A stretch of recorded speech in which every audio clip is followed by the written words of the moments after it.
July 14th is International Nonbinary Peoples Day. So to celebrate, let's talk about a little-known figure in Norwegian history named Jens Andersson. Welcome back to Yesterqueers. My name's Amanda, and I'm a public historian of queer history. I know that I have some Norwegian followers, so I promise that I am doing my best with your beautiful language. In November of 1781, a coachman named Jens Andersson married a weaver named Anna Christina in this pretty little church at the mouth of the Drammen River in Strømsø, Norway. Their marriage was recorded in the church book, and for a while, all was well. But just a few weeks after their second anniversary, Anna Christina approached the parish priest and reported that her husband was actually a woman. This was a serious accusation. Homosexuality was illegal in Norway in the 18th century, and punishments included death. Although prior to 1842, only one man in Norway had actually been convicted, and he was sentenced to whipping, branding, and banishment. But Jens and Anna Christina wouldn't have known that. The priest immediately reported this to the bishop, who in turn reported it to the county governor. Jens was forced to undergo a medical examination that revealed that he had female genitalia, and then both he and Anna Christina were questioned.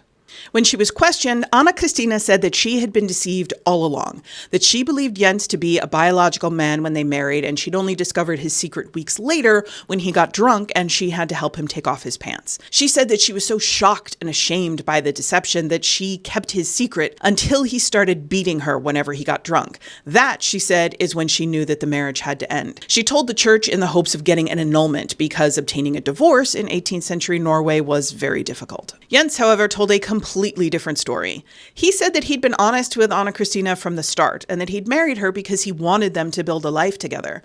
He denied beating his wife and said that their marriage trouble started when they began renting out a room to a sailor.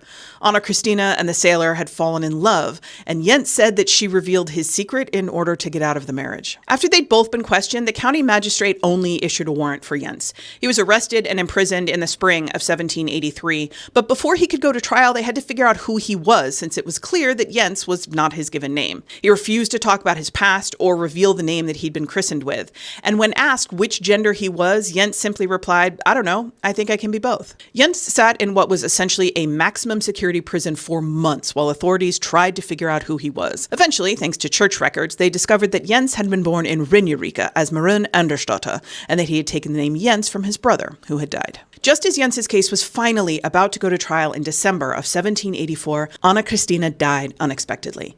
Jens was distraught and sent a letter to the county magistrate begging for mercy, even using the name he'd been christened with to sign it. As far as I can tell, and my sources are limited since I don't speak Norwegian, Jens never went to trial. Instead, he was inexplicably transferred to a less secure jail in Strømsø on New Year's Day, 1784. And on the night of May 2nd, 1784, Jens Andersson escaped from jail and was never heard from again.